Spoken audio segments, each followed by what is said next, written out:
te morís de espanto y casi miras como distinguido.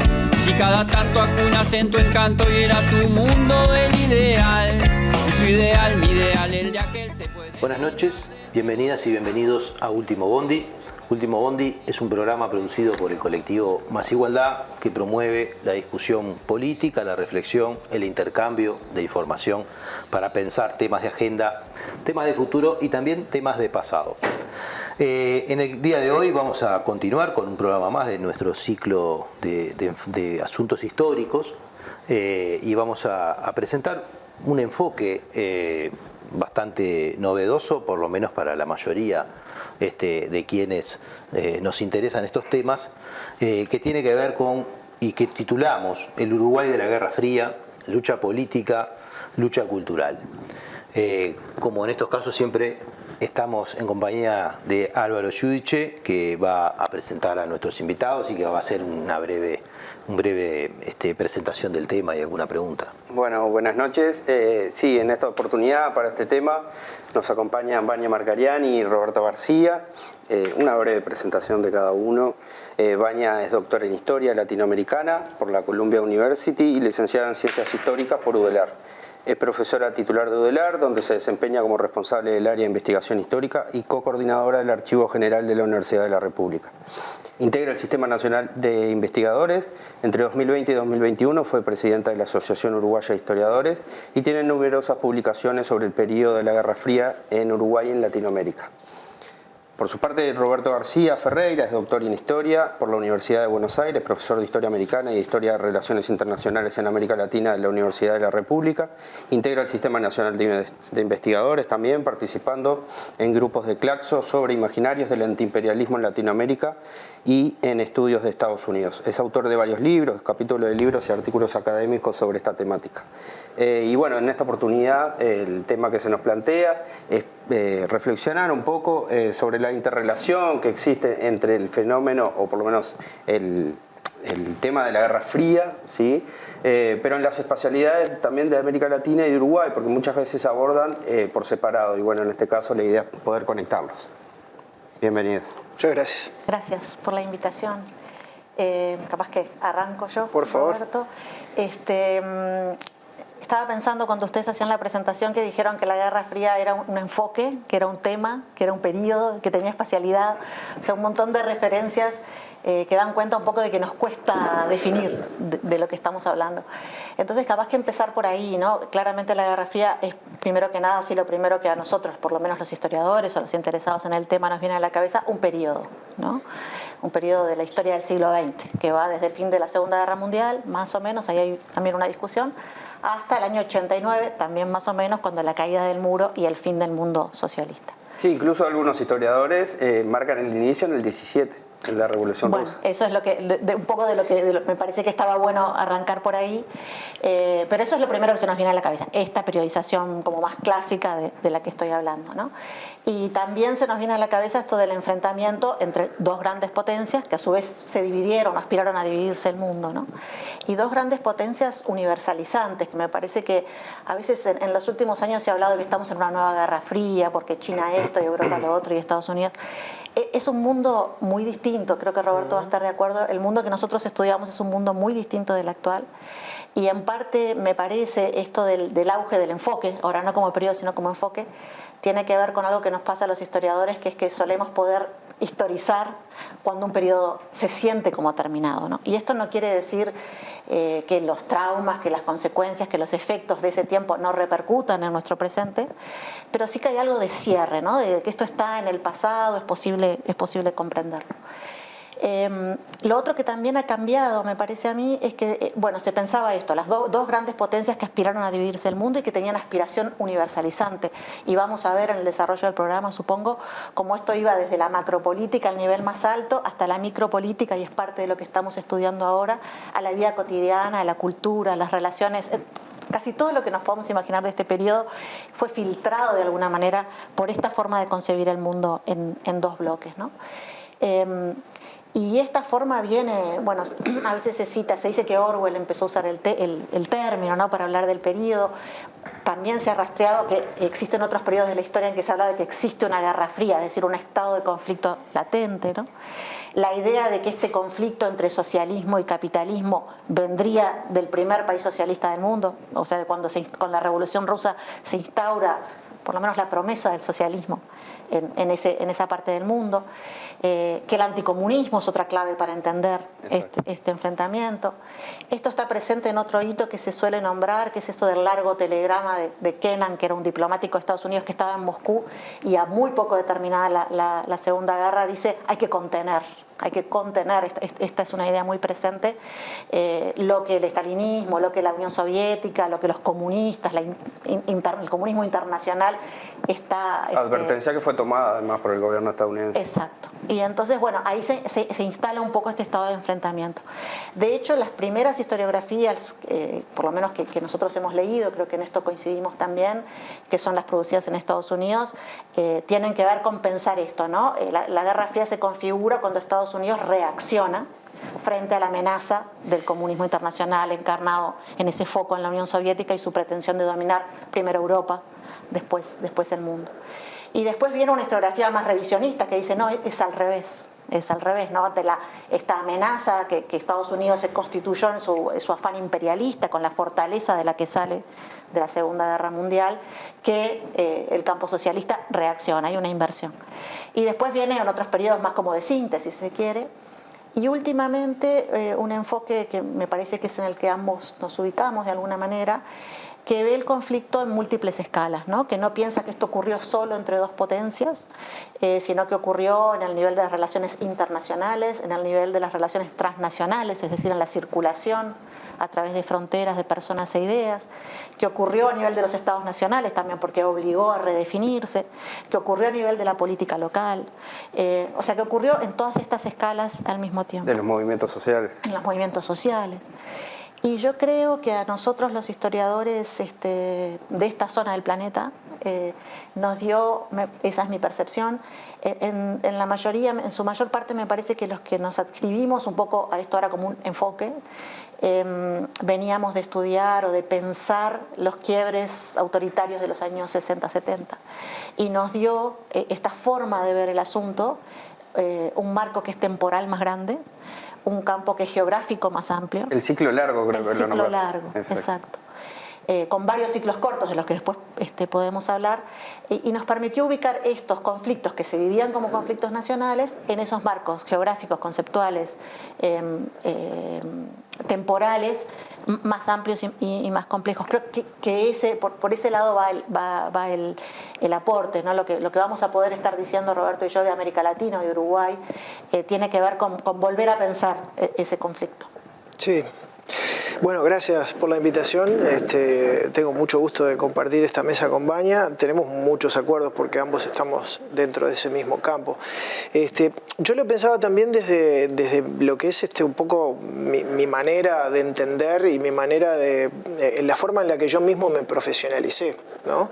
Y tal vez está bueno, a partir del planteamiento general que hace Vania, compartir. Bueno, yo por ejemplo comencé siendo estudiante trabajando la documentación que en ese momento estaba desclasificando la CIA, ¿no? Que era todo como una novedad entre el año 99, 2001, 2003, en que un proceso de desclasificación bastante importante que liberó a través de una página web y por medio de un motor de búsqueda la posibilidad de leer, entre otras cosas, algunas de las operaciones encubiertas más relevantes de la historia de la Guerra Fría, de la historia de la CIA en la Guerra Fría global.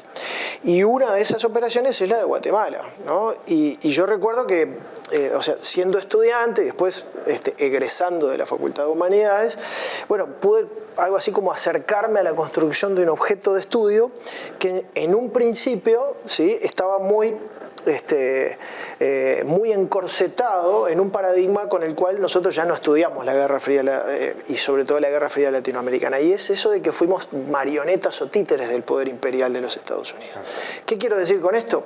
Que en un primer momento, sí, estamos antes incluso del año 2000 y en el inicio de los 2000, porque en el año 2003 hubo un historiador, Max Friedman, que publicó un influyente trabajo que invitaba a retirar las marionetas del campo de estudio y a pensar pensar el protagonismo y la agencia de los latinoamericanos en un marco diferente. Después se publicaron otros trabajos que fueron moldeando y acercándonos una perspectiva diferente para pensar la historia latinoamericana de la Guerra Fría. Y entonces en ese momento la documentación de la CIA era novedosa, pero apuntaba a cómo se construye un golpe de Estado, ¿no? O sea, cómo la CIA lleva adelante, ejecuta, implementa un golpe de Estado, ¿no? Acudiendo a organismos internacionales, la presión económica, la Guerra Fría cultural, la Guerra Fría psicológica, influyendo en los medios masivos de comunicación. Y hasta ahí estaba todo bárbaro, es decir, en el sentido de que nosotros nos podíamos aproximar a partir de las fuentes que la propia CIA nos brindaba la posibilidad de leer, bueno, cómo se llevaba adelante el derrocamiento, claro, la desestabilización de un presidente constitucional y se lo tumbaba. Pero eso quedaba en un marco interpretativo que pensaba, y sobre todo no solo a los latinoamericanos, sino más específicamente a los centroamericanos y caribeños, como, bueno, no protagonistas de esa historia, ¿no? Sino como marionetas de los poderes imperiales, ¿no? Y 20 años después, he tenido la posibilidad, en el marco de la Guerra Fría Latinoamericana, de acceder, como Vania y como muchos otros investigadoras e investigadores, Aldo o Magdalena, que estuvieron hace poquito en este mismo programa, bueno, acceder a repositorios, archivos que nos permiten eso que planteaba Vania, descentrar la historia de la Guerra Fría y sacarla de esas dos grandes potencias e incorporar actores, temas y dinámicas mucho más complejas que nos permiten, como decía también Vania, juxtaponer, aunque yo esa palabra bueno la empleaste, juxtaponer, ¿verdad?, los conflictos locales con los que se cruza la Guerra Fría global entre las dos grandes potencias en una mirada tradicional. ¿A dónde quiero apuntar?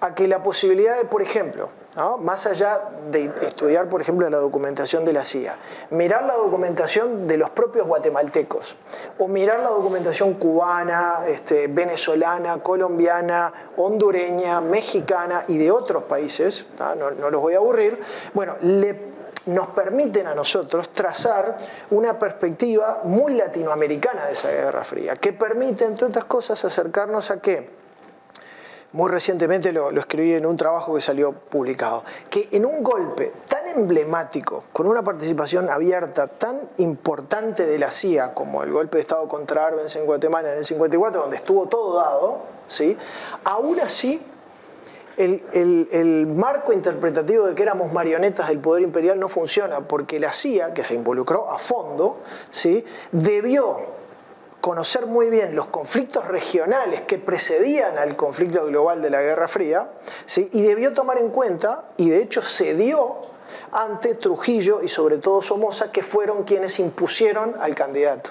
O sea, la CIA se involucró, puso el dinero, pero en realidad, ¿sí?, debió tomar en cuenta, debió dialogar con esa agenda de los dictadores regionales que tenían una agenda propia anticomunista que excedía a las motivaciones de la CIA, y en el último término, ¿sí?, es el propio Somoza el que indica cómo se desarrollan los eventos en esa región del mundo. Y eventos que en una región del mundo que nosotros tradicionalmente conocemos como repúblicas bananeras. Es decir, aún en un golpe tan emblemático como el de esas características, los actores latinoamericanos tenían un margen de autonomía que por momentos es sorprendente, ¿sí? Somoza enoja al embajador de Estados Unidos, enoja a la propia CIA, enoja a Eisenhower, y bueno, y eso nos permite acercarnos a una historia de la Guerra Fría mucho más compleja, mucho más linda, ¿sí?, y sobre todo mucho más interesante que esa que nos contaron cuando hicimos el liceo, ¿no? Mucho más situada, ¿no? Y que además requiere los documentos de la CIA, me imagino que también muestran un estudio previo, porque no es cuestión de solamente intervenir. Yo recuerdo siempre que Carlos de Masi, en relación a la dictadura cívico-militar de Uruguay, o civil-militar, él siempre dice, sí, obviamente Estados Unidos apoya, pero tiene que haber también actores y sectores que lleven adelante el golpe. ¿Y eso nos lleva de una manera u otra a pensar que esa construcción también es anterior? Esa construcción, por ejemplo, del anticomunismo que inspira, ¿no?, a Somoza y a otros en esta idea que en ese momento obviamente no concuerda tácticamente con la CIA, pero que ya hay una campaña previa. Y recuerdo un poco también las cosas que traía de Masi sobre la injerencia sobre los ejércitos americanos temprana y demás. Yo creo que lo que hace la Guerra Fría es, la imagen sería barajar y dar de nuevo, ¿no? Tomando el mazo de cartas que estaba ahí disponible, ¿no? Esto pasa con las derechas, pero pasa también con las izquierdas, ¿no? Yo he rastreado, por ejemplo, cómo algunos organismos de la Guerra Fría cultural, por ejemplo, hicieron uso o coincidieron con el anticomunismo de los republicanos de la Guerra Civil Española, por ejemplo, ¿no? Que tienen un anticomunismo que es por sus propias y buenas razones, no es el anticomunismo de Estados Unidos en la Guerra Fría, es un anticomunismo que tiene que ver con lo que pasó en Barcelona en ese momento de enfrentamiento, pero que acá, bueno, de repente en este nuevo conflicto se ve obligado, sienten que o buscan aprovechar quizás lo que está disponible, que son esos poderes globales que están invirtiendo recursos, que están interesándose por las situaciones locales para dominar. Entonces, por supuesto, el anticomunismo no nace con la Guerra Fría, ¿no? Por supuesto, esos conflictos locales que tienen que ver con procesos, incluso en América Latina, recordemos cuando Estados Unidos no entra al juego latinoamericano con la Guerra Fría, ¿no? El poder imperial de Estados Unidos tiene una historia, por lo menos hasta desde finales del siglo XIX, podríamos decir, se va afianzando en el siglo XX.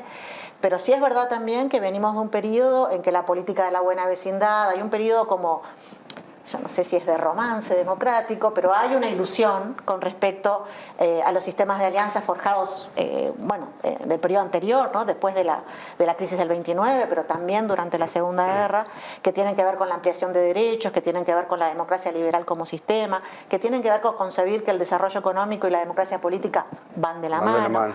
O sea que es un periodo en el que hay unas esperanzas, unas apuestas a lo que puede pasar en este nuevo orden mundial, que vienen de procesos anteriores, ¿no? Los populismos latinoamericanos, este también es el momento, que son muchas cosas, pero también son procesos de inclusión de sectores sociales en el juego democrático y en una vieja agenda de derechos, en este caso, no tan nueva.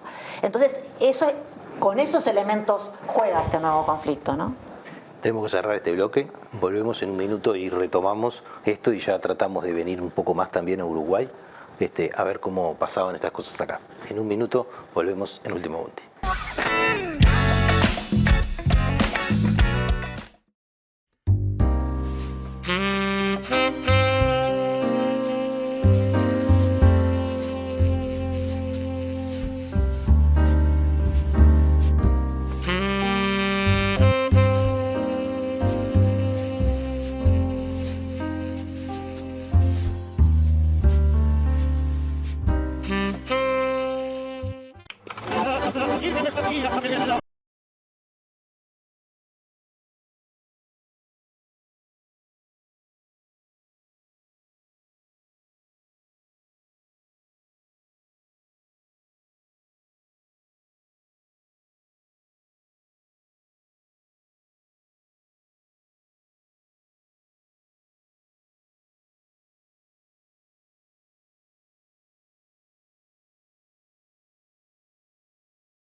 ¿El periodismo es libre o es una farsa?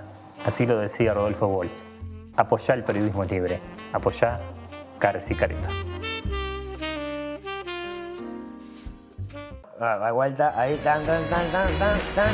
Es un honor formar parte de Caras y Caretas TV, donde hay lugar para todo tipo de contenido y también para el humor. ¡Sumate!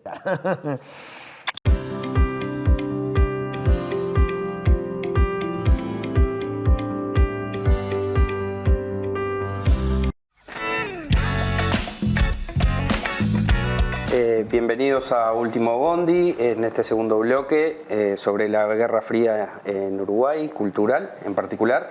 Y bueno, como comentaba Juan Pablo al cierre del primer bloque, la idea es un poco ahora sí ya centrarnos más en Uruguay y ver esto que estábamos reflexionando sobre distintas espacialidades y distintos enfoques para poder analizar este tema. Roberto creo que quería terminar de enganchar algo con el bloque anterior. Sí, me había quedado con ganas, a propósito de las dos intervenciones de Baña, sobre todo la última, de eso de plantear, ¿no? sumando a los problemas para pensar la Guerra Fría latinoamericana, eso de, bueno, que está en discusión la cronología de la Guerra Fría, ¿no? O sea, que es otro elemento, ¿no?, que en función de los viejos conflictos sociales, del efecto de la doctrina Monroe y de las relaciones con Estados Unidos en América Latina, muchas veces nos ha llevado a prestarle demasiada atención al intervencionismo de Estados Unidos, que no lo vamos a negar porque existió. Pero eso nos ha quitado muchas veces la posibilidad de observar el protagonismo de nuestros propios latinoamericanos. Y quería rescatar algo de esa convergencia de agendas con la que debe ser planteada, estudiada y mirada la Guerra Fría, que es algo que también insistía Baña recién. Convergencia de agenda que tiene sus momentos, o convergencia de agendas que tienen sus momentos, ¿no? Baña recién lo planteaba haciendo énfasis en lo cultural. Pero creo que es interesante también que muchas veces cuando hablamos de la Guerra Fría en América Latina hay que distinguir un poco lo que es el espacio centroamericano-caribeño de lo que es América del Sur. Y no toda América del Sur, porque exacto, Colombia, Venezuela están más cercanas, ¿verdad?, a cierto tipo de cuestiones que están más presentes en el espacio centroamericano y caribeño, ¿no? Y ahí tenemos también, ¿no?, otra dificultad. Ahora, ya aterrizando en un poco en lo que es el Uruguay, cómo estas cosas llegaron al Uruguay, bueno, y ahí le voy a hacer el juego un poco a Baña a ver si está de acuerdo, ya que me lo tomo como una posibilidad de compartir con ella, que es una especialista reconocida, muy reconocida internacionalmente. Bueno, a Uruguay todas estas cosas llegaron muy tempranamente. Es decir, nosotros muchas veces, yo siempre cuento en clase, ¿no?, coronel retirado en la época de la dictadura me contó una historia del Uruguay que es una historia completamente diferente a la que nosotros ahora estamos investigando, transitando, ¿no? Una historia mítica, ¿verdad? Una historia muy excepcional, casi que no existía la clave internacional y mucho menos existía la vinculación de Uruguay a procesos ya no solo latinoamericanos, sino procesos que tenían que ver con el Caribe o con Centroamérica. Y en realidad la evidencia que surge de diferentes archivos es que en realidad nuestro país fue bastante latinoamericano antes de la Revolución Cubana, porque Cuba revienta todos los esquemas, ¿no? Pero en realidad, ¿sí?, y ustedes saben que yo justo estoy escribiendo un libro sobre Uruguay y la Revolución Cubana, bueno, hay una intensa gama de cruces que permiten situar muy cerca al Uruguay del espacio centroamericano y caribeño, sobre todo porque, como informaban nuestros embajadores en los países del Caribe, había que mirar y tener protagonismo en aquella región del mundo porque estaba el Canal de Panamá. Entonces, desde el punto de vista geopolítico había que prestarle atención. Lo que yo estoy planteando es que estos vínculos y esta historia del Uruguay latinoamericano, en realidad hay que pensarlos en un marco temporal, como planteaba Baña, anterior, por ejemplo, al de la Revolución Cubana, situarlo bien en los 40 y también en los años 50, ante la emergencia de fenómenos revolucionarios. Y esto ha pasado desapercibido muchas veces e incluso no se trabaja mucho en los programas de estudio. No. Ahora, hay una asociación muy vulgar de que la relación Uruguay-Cuba es una relación de izquierda. Bueno, ahí está el tema, ¿no? Es decir, las relaciones de Uruguay con la dictadura de Batista es una relación construida del movimiento estudiantil, ¿verdad? Pero también es una relación construida en base fundamentalmente al Partido Colorado, que era el que gobernaba, y también en menor medida al Partido Nacional, ¿no? Nuestros observadores en La Habana, y no solo en La Habana, sino también en Estados Unidos o en República Dominicana, bueno, enviaban información relevante que nos invitan a pensar en un Uruguay que sí, activo hacia América exagerar, y no tanto hacia, como siempre se piensa, hacia el centro, digamos. Exacto, porque una de las preguntas que nosotros teníamos, lo conversaba con Aldo hace poco, ¿no? Una de las preguntas con las cuales nosotros iniciamos nuestro proyecto de investigación es, bueno, ¿cómo hay 40.000 personas en la explanada municipal de Montevideo cuando llega Fidel Castro, de 32 años, un joven caribeño, a vitorear la Revolución Cubana? Bueno, había que pensar un poco más allá y había que trazar algunas líneas para pensar antes del año 1900. Este es un pecado nuestro de los historiadores, ya sabemos, pero había que tratar de responder, ¿no? Y entonces, bueno, ese proyecto que empezaba en el 59 va necesariamente a latinoamericanizar el proceso uruguayo en función de diferentes vetas interpretativas, y tiene un fuerte anclaje en la década del 50, que está poco trabajada, ¿verdad? Yo estaba pensando eso, creo que hay un efecto que es historiográfico, digamos, que es de la forma en que hemos estudiado y transmitido el conocimiento de este periodo. Digo, un nosotros que es muy amplio, ¿no? Pero digamos, la comunidad de historiadores uruguayos, y yo por eso empezaba por eso de lo que vino a ser este marco conceptual de la Guerra Fría, en los que empezamos a hacer historia. Yo soy un poco mayor que Roberto, con la preocupación por el quiebre autoritario, ¿no? Me parece que ahí hubo un foco de interés para una generación, para la mía claramente, que era, bueno, en esa cronología clásica de la dictadura, ¿qué pasó en Uruguay entre el 73 y el 85? ¿Cómo puede ser que haya habido un quiebre autoritario en Uruguay en ese periodo? Y desde ahí empezamos a empujar, todos los que nos interesamos por ese periodo, hago el gesto porque me parece la forma más gráfica, hacia abajo, y ahí entonces, bueno, capaz que no fue junio, capaz que fue febrero, y un poquito más, capaz y que un el poquito 68 más. y capaz que el 67. Y del otro lado, ¿no? Donde los historiadores que hacían historia nacional, era el nombre, es el nombre, ahora dicen del Uruguay, creo, en Facultad de Humanidades, en el Instituto de Historia, habían, bueno, y ahí fue yendo y viniendo, pero digamos, estudiado el 19, en la primera modernización, después el vallismo, y ahí al revés, hacían así, llegaban a Terra y Valdomir con los trabajos de Jacobi y de Caetano, ¿no? Y bueno, y ahí, entre eso y eso otro, ¿no? Digamos, si quieren, entre el 42 y el 67, quedaba nada más ni nada menos que el Uruguay clásico, la Suiza de América, ese país. El Uruguay hiperintegrado. Todo eso quedaba ahí. Lo hemos visto en varios programas, toda esa idea, ¿no? Sí, una zona dorada, pero una zona de penumbra en cuanto a lo que sabíamos, ¿no? Habitada por muchos mitos, ¿no? Y bueno, y entonces cuando empezamos a indagar en esa zona empezamos a encontrar un montón de novedades, creo, ¿no? A mí me gusta la expresión de Jimena Espeche de la paradoja uruguaya, que es el título de su libro, y ella habla de esto de la latinoamericanización del Uruguay, percibiendo la entrada del país en crisis, ¿no? O sea, para salir de la crisis, para deslatinoamericanizarse, Uruguay tuvo que latinoamericanizarse. Y esa es un poco la paradoja. Entonces creo que algunas de las cosas que decía Roberto tienen que ver con esto, ¿no? Pero es que son un par de décadas, 3 décadas, de las que sabemos poco. Y entonces, bueno, nos encontramos con esas preguntas que funcionan a modo de disparador, ¿no? Roberto decía, ¿por qué en esa explanada había esa cantidad de gente? Yo empecé a estudiar problemas que tenían que ver con la financiación extranjera de proyectos académicos, de financiación de la actividad científica, y decía, ¿por qué están tan enojados, ¿no? ¿Por qué la virulencia de estas discusiones? Son como llamadas de atención, ¿no? que despiertan esa curiosidad historiográfica para ir a mirar estos nuevos archivos que se van abriendo, y también que son archivos que nos empiezan a mostrar datos, porque esto es muy de la Guerra Fría, ¿no? Datos que estuvieron ocultos para los actores en su momento. Nosotros estamos teniendo acceso a información en esos archivos, no a la que estaba en los diarios, sino a otra información. Y esto pasa con los de la CIA, pero bueno, ahora hemos hablado un montón de los archivos de los servicios de inteligencia checoslovacos, ¿no? que se ocuparon de América Latina, que tuvieron agentes en nuestro país, pero en toda América Latina. Y entonces empezamos a saber cosas, datos que los contemporáneos no manejaban. Y es este mismo como efecto historiográfico del que yo hablaba al principio.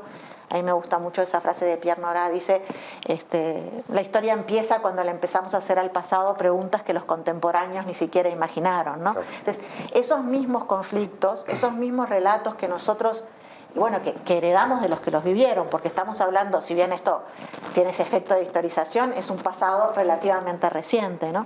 Entonces, nosotros mismos, eso que te contó ese coronel, lo que nos contaron nuestros padres, los amigos, la escuela, eso está vivo en los relatos, es una transmisión de las personas que lo vivieron. Vania, hay una consulta, la desclasificación, ¿no? Sí. ¿Está relacionada con lo que nombrabas al principio respecto a que uno percibe esa historia cerrada y por lo tanto se puede habilitar a desclasificar documentos? Hay una parte de eso, creo que estos procesos son muy diferentes, me parece, de los que estamos hablando. Claramente sí, o sea, esto como una idea general sobre los archivos. Los archivos suelen abrirse cuando se ubican en un lugar... Cuando son inofensivos.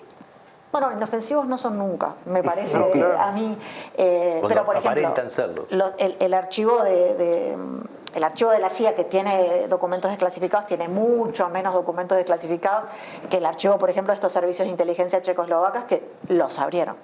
Y los abrieron para mí porque hablan de un régimen derrotado, si se quiere, ¿no? Que no es el caso del papel de la CIA en Estados Unidos. Entonces, algo de eso hay.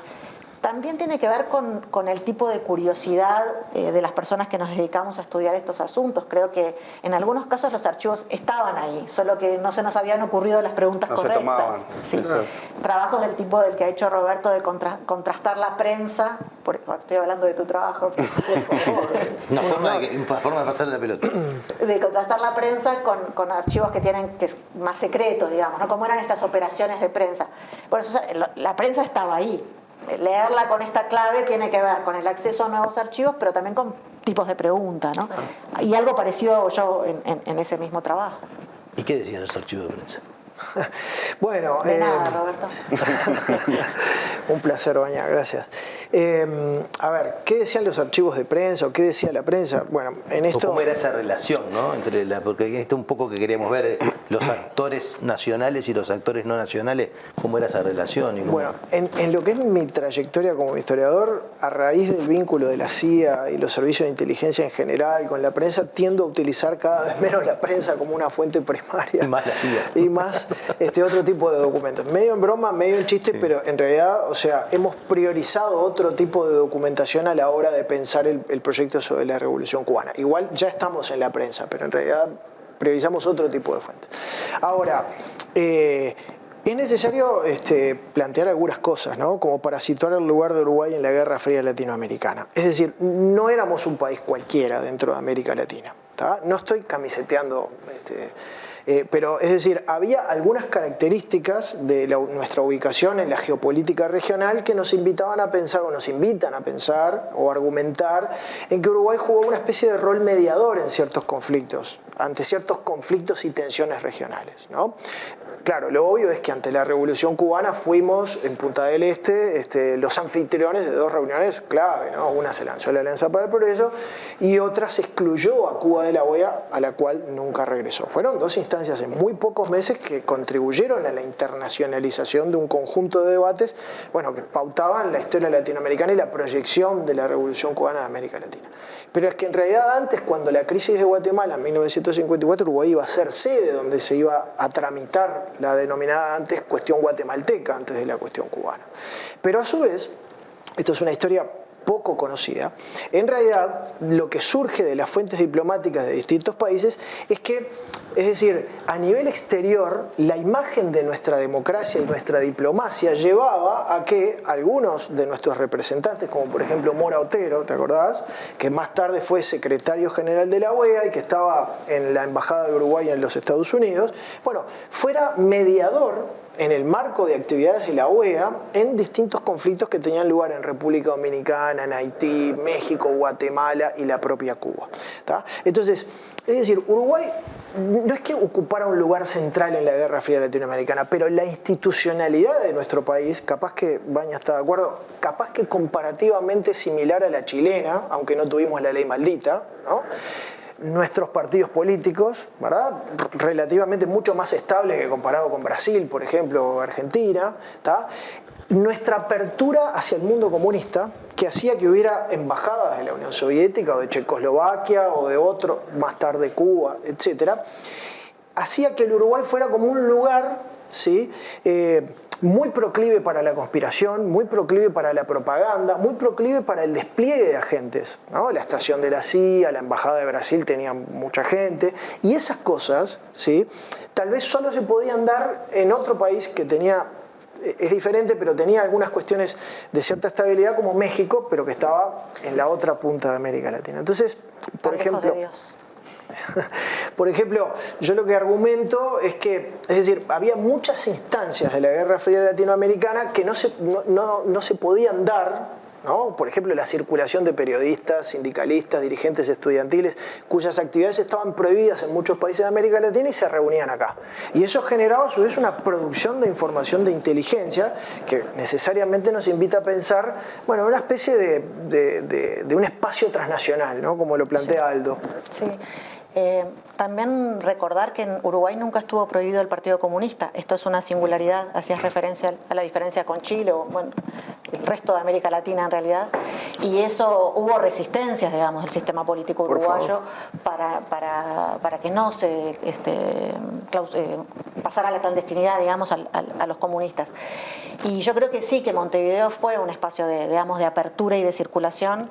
Aldo Marchesi lo ha estudiado con respecto el momento Montevideo, ¿no? Donde el exilio brasileño tiene un papel importante también después del golpe del 64 en Brasil, y por acá pasan y se cruzan un montón de personajes. Montevideo, bueno, tuvo residentura de la agencia checoslovaca, cosas concretas que sabemos por la documentación ahora, ¿no? Tuvo la sede del Congreso por la Libertad de la Cultura, un organismo en última instancia de la política exterior de Estados Unidos, promovido por Estados Unidos. Podemos hablar de un organismo muy complejo, pero también tuvo sede en Montevideo. Organizaciones católicas también tuvieron sede en Montevideo. Entonces, sí, yo creo que como que la documentación referida a Uruguay nos da la posibilidad de mirar eso, circulaciones, un espacio transnacional, como decía Roberto, radicado en esta pequeña ciudad. Y en muchos de los relatos de estos espías, que es otro personaje bien de la Guerra Fría, ¿no? Aparece Montevideo, los cafés de Montevideo, ¿no? Las calles de Montevideo, digo, agentes de la CIA, pero de otras organizaciones, o bueno, no agentes, representantes de estos organismos, que encontraron en Montevideo un lugar de cierta libertad, digamos. Ahí estamos cumpliendo el mito, un poco en ese sentido. La originalidad. ¿No? Hay para varias películas, ¿no? Sí, bueno, hay material para varias películas. Qué etapa cinematográfica la Guerra Fría, ¿no? ni que hablar, sí, es así. Nos tenemos que ir porque tenemos que cerrar este bloque, pero volvemos en un minuto y seguimos acá y en lo que nos queda para abordar de lo que habíamos planteado. En un minuto seguimos con Último Bondi.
¿El periodismo es libre o es una farsa? Así lo decía Rodolfo Walsh. Apoyá el periodismo libre. Apoyá Caras y Caretas. Da vuelta, ahí, tan. Es un honor formar parte de Caras y Caretas TV, donde hay lugar para todo tipo de contenido y también para el humor. ¡Sumate!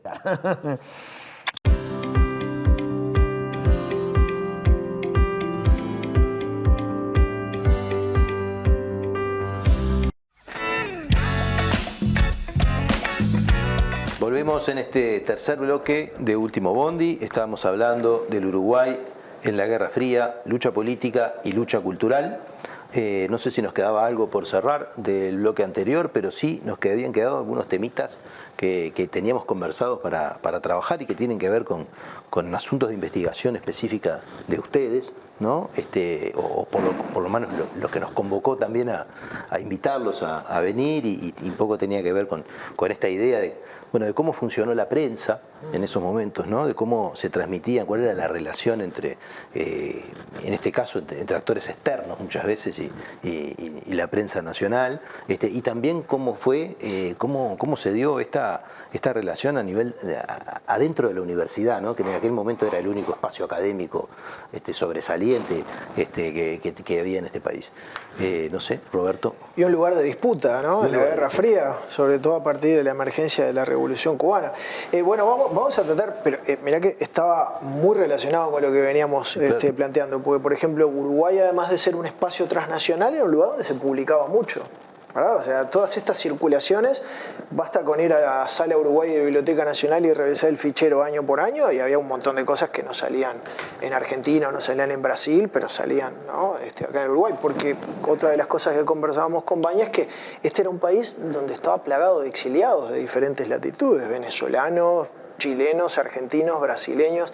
Cuando agarramos el diario de la CIA, el más famoso, el diario de Philip Page, dice, Uruguay, además de todas las actividades contra el Partido Comunista y Cuba, no sé qué, pero acá hay paraguayos, bolivianos, peruanos, argentinos, o sea, ¿no? Y eso estaba incluido dentro de lo que eran sus actividades. Ahora, yo quiero plantear una relación triangular entre la prensa, los actores imperiales, pero también los servicios de inteligencia, ¿tá?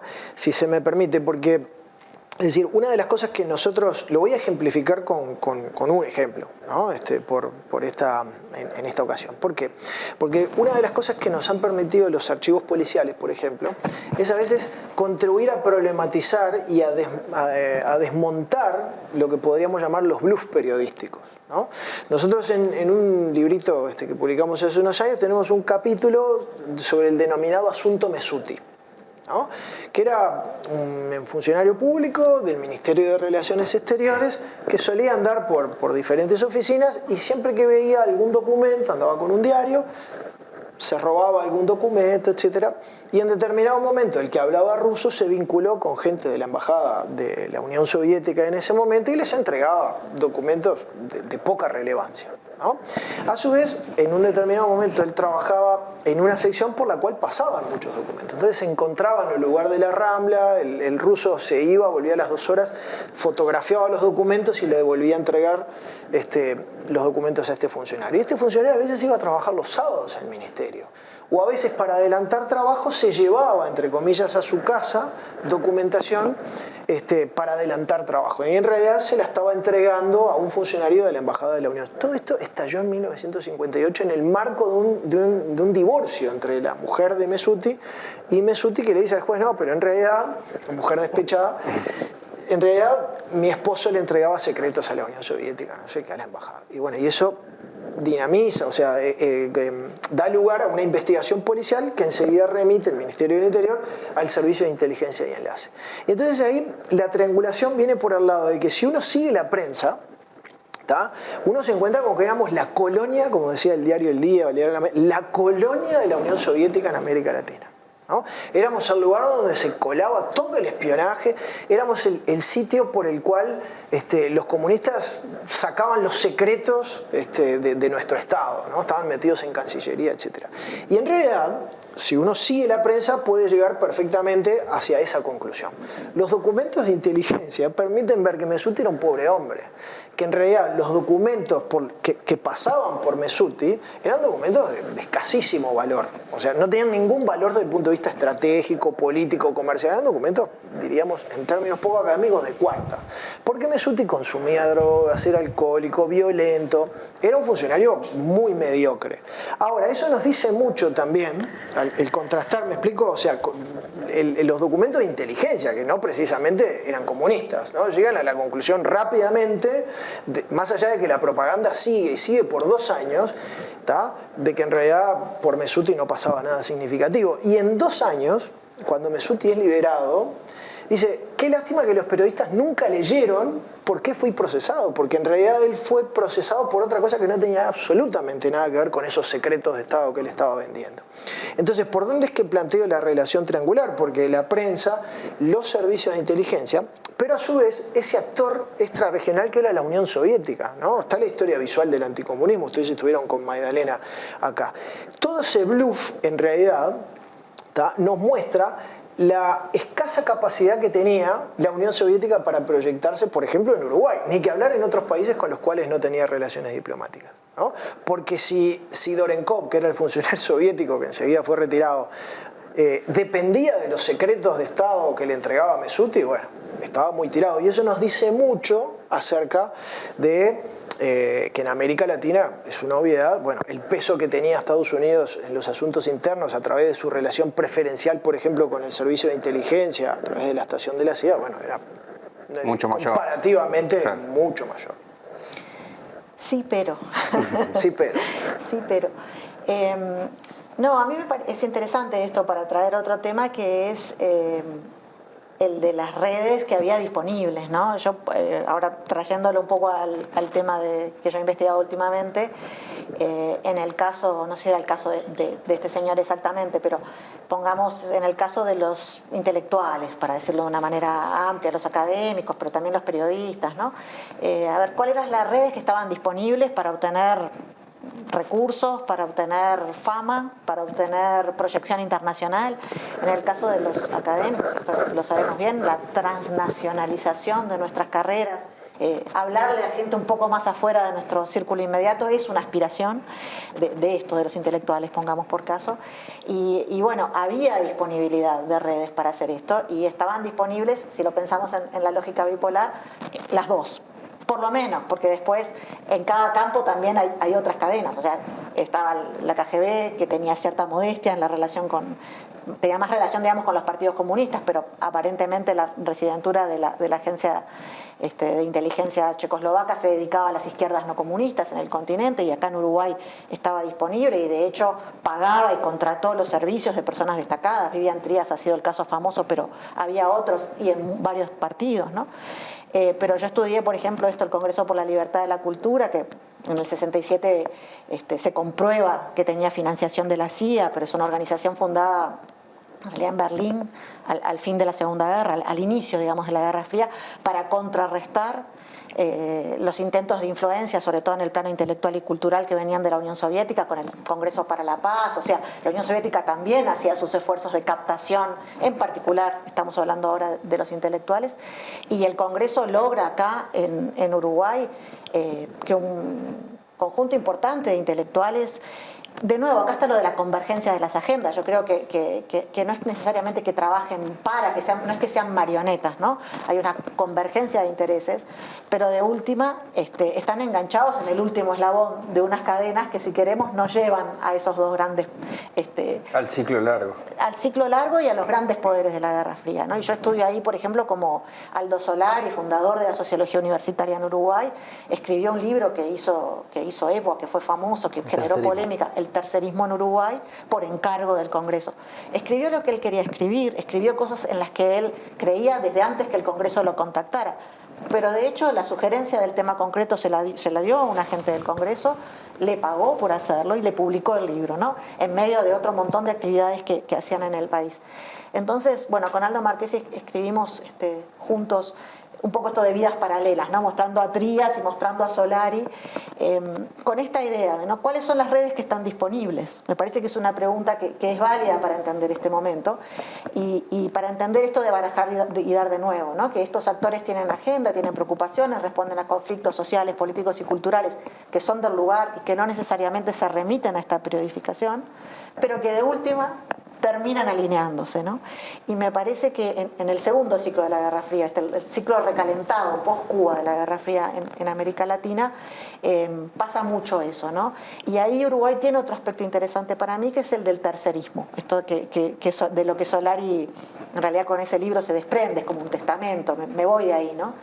En Uruguay había sido muy importante en todo este periodo esa posición, yo digo siempre, como de orgullosa equidistancia, ¿no? Que no es una doctrina, es como una corriente un poco amorfa, no tiene una institucionalidad concreta, pero bueno, desde Marcha hasta la Federación de Estudiantes había tenido mucho impacto, y ahí en los 60 se empieza a ver que el espacio para tener esta posición de equidistancia es cada vez más chico, sí. Van quedando pocos actores Quizás muchos que en su fuero íntimo siguen creyendo esto, ¿no? Pero ya hay poco espacio en el debate público para no decantarse.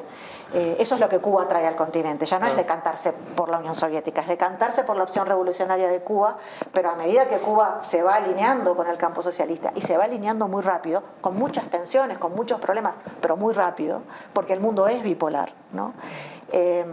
Bueno, muchos en las izquierdas, en las nuevas izquierdas, en las izquierdas o las viejas antiestalinistas también, empiezan a tener poco espacio para estas posiciones.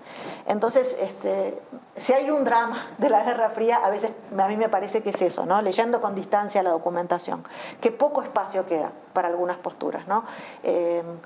Cuánto hubo fuerzas tan en choque, tan complicadas, que terminaron por producir la polarización, ¿no? La polarización no como algo que viene de afuera, no como algo contextual, creo que ese es el gran cambio que estos estudios están demostrando, ¿no?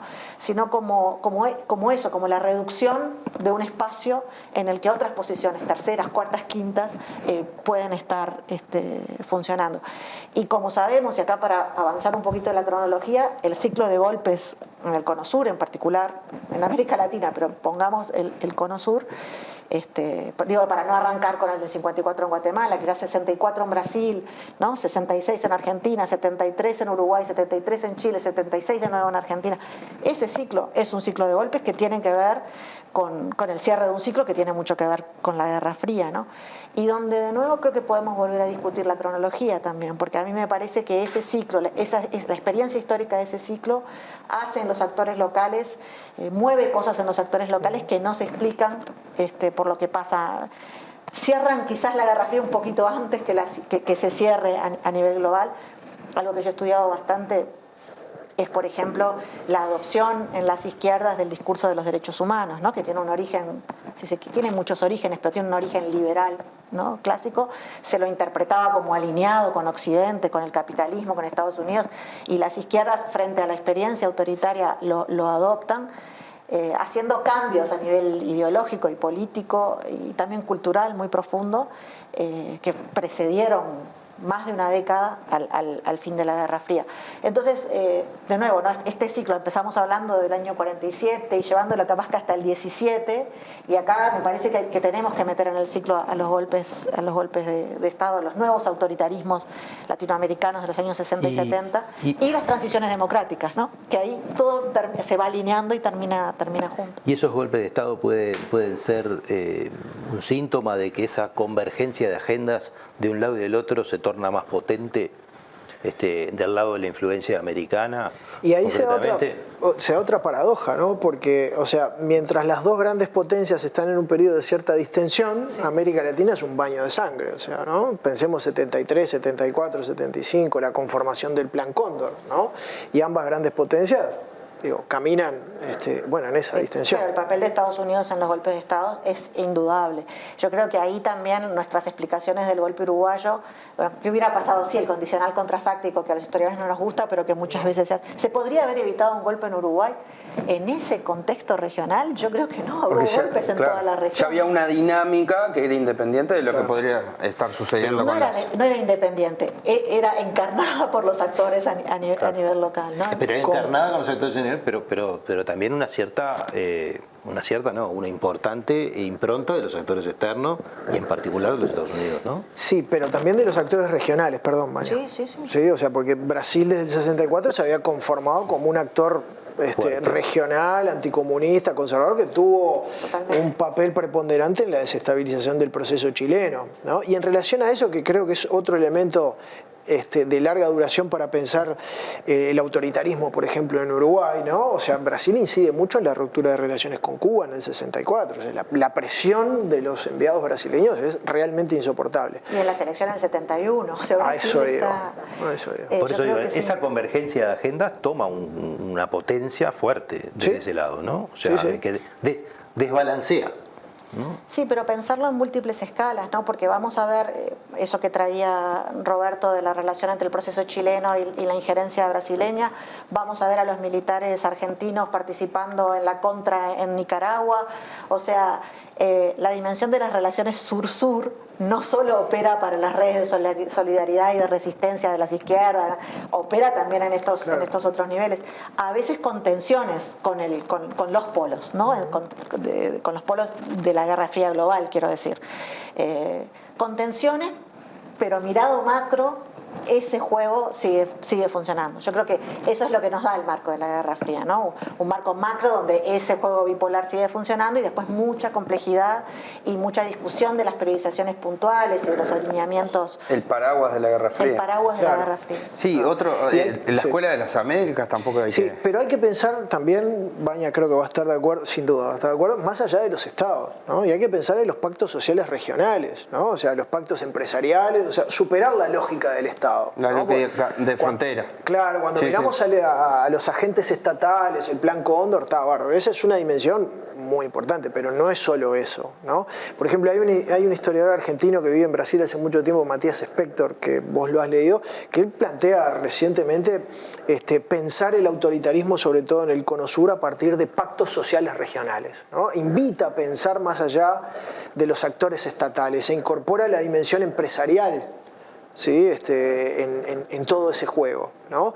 Y quiero retomar un poco lo que planteaba Baña para agregar otra cosa. En esas escalas múltiples, ¿no? Cuando la revolución sandinista en 1979 no es solo Argentina quien va a disputar esa Guerra Fría regional, porque las dictaduras están peleadas, enemistadas con Estados Unidos. O sea, las dictaduras que fueron apoyadas por Estados Unidos después, en el marco de Carter, los derechos humanos, etcétera, comienzan a tomar distancia y van a pelear su propia Guerra Fría, marcando una autonomía importante en los procesos regionales, en el proceso sandinista. Van los argentinos, van los chilenos y también hay uruguayos. ¿Sí? O sea que es una dimensión de las relaciones internacionales poco trabajada. O sea, salvo tu texto, tu capítulo, o sea, hay muy poco sobre la historia de las relaciones internacionales de la dictadura. Y otra vez aparecen las comunicaciones de nuestras embajadas ante la revolución sandinista. Y el temor, ¿verdad?, a que se expanda a El Salvador, a Honduras y a Guatemala. Y entonces, lo que han demostrado no solo Ariel Armoni, sino Julieta Rostica y otros investigadores para los casos, o Moli para el caso chileno y estas otras investigadoras para el caso argentino, es que cuando los cuando los militares centroamericanos venían al Cono Sur, en esas relaciones de cooperación, pasaban por Montevideo también. No solo iban a Buenos Aires o Santiago de Chile, pasaban por Montevideo. El problema es que acá tenemos el límite de las fuentes. O sea, otros colegas han tenido un acceso privilegiado y mucho más amplio a las fuentes militares argentinas, y ahí nosotros tenemos todavía un problema. Entonces conocemos referencias que se deducen de las otras. Se deducen, aparecen. Incluso en los procesos de desclasificación de documentación de Estados Unidos no hubo, Uruguay no tiene un proceso de clasificación sobre el caso uruguayo. No hemos usado la documentación, algunas iniciativas más individuales, pero los grandes proyectos de desclasificación formales, digamos, de Chile y de Argentina, sobre todo para averiguar sobre la situación uruguaya. Entonces también ahí tenemos un problema de acceso a las fuentes. El otro asunto también es que, por ejemplo, desde Estados Unidos no es que hay una política exterior encarnada del Departamento de Estado, pero después hay unas relaciones adentro del gobierno, digamos, de las agencias del gobierno, que es múltiple. Mientras Carter dice una cosa, la CIA les dice otra, las relaciones interamericanas militares funcionan con una lógica propia, entonces hay muchos mensajes cruzados, ¿no? Sí, Carter estaba castigando a las dictaduras por políticas de derechos humanos, pero también solía haber encuentros entre mandos militares que decían, ustedes no se preocupen tanto, entonces... Sí, y el lobby empresarial, un poco lo que nombraba también, Roberto también. O sea, siempre hay más capas de las que como decimos los historiadores, es más complejo. Más complejo. Siempre el lobby empresarial queda al final, ¿viste? Siempre queda llegamos a... Bueno, nos tenemos que ir, sí. Pero antes queríamos aprovechar para que nos presentes, aunque sea una breve descripción de tu último libro. Eso. Y bueno, eso. Ese es mi último libro, y está el título un poco provocador, ¿no? Universidad, Revolución y Dólares. Lo que hago ahí es estudiar un poco esto, la Guerra Fría cultural en relación a proyectos de financiación de actividad científica en Uruguay de los años 60, estudio dos grandes polémicas, debates públicos, digamos, que salieron de la universidad, que como decías era la única institución de educación superior del país para ese entonces, hacia la prensa, ¿no? que circularon un poco más que en los claustros universitarios. Uno tiene que ver con un programa de ciencias básicas de la OEA, financiado por la OEA en la Facultad de Ingeniería en el año 65, y otro con un seminario que tuvo que ver con la implantación de la sociología universitaria, también en el año 65, financiado por el Congreso por la Libertad de la Cultura, esta organización de la que hablé un poquito. Y bueno, estudio cuánto de eso tuvo que ver, primero con la formación de campos disciplinares, de formas de entender la actividad académica, qué quería decir estudiar lo social en Uruguay en esa etapa, para qué necesitábamos tener ciencias básicas en Uruguay en esa etapa, qué era el desarrollo, cómo se producía el cambio social, ¿no? A través del desarrollo, a través de la revolución. Esas ideas estaban en juego también en las discusiones académicas. Y después intento decir un poco qué tuvo que ver esto con los procesos de convergencia de las izquierdas que culminan con la fundación del Frente Amplio. Intento decir ahí que las izquierdas se fueron acercando no solo discutiendo las vías de la revolución, no solo discutiendo a Cuba, sino discutiendo problemas concretos de cómo funciona la vida social y de qué hay que hacer para mejorar, digamos, para sacar el país adelante, que era lo que más o menos se proponían en esa etapa. Y los dilemas que eso supone. Las tensiones, las peleas, muchas peleas. Bueno, como siempre, un gusto. Estuvimos empezando. Nos quedó un montón de cosas por ver y esperamos haber motivado un poco esta discusión y arrimar e inquietar, ¿no? con lecturas y con continuar estos debates tan necesarios. Por nuestra parte, no sé, Álvaro, si querés decir algo más. No, agradecido por haber aceptado la invitación y por el intercambio muy enriquecedor. Y eso, ¿no? Siempre nos queda la sensación que queda mucho más todavía de lo que se puede abordar, pero bueno, se puede organizar. Muchas gracias a ambos por estar con nosotros y nosotros nos vemos el próximo martes en otra propuesta de Último Bondi.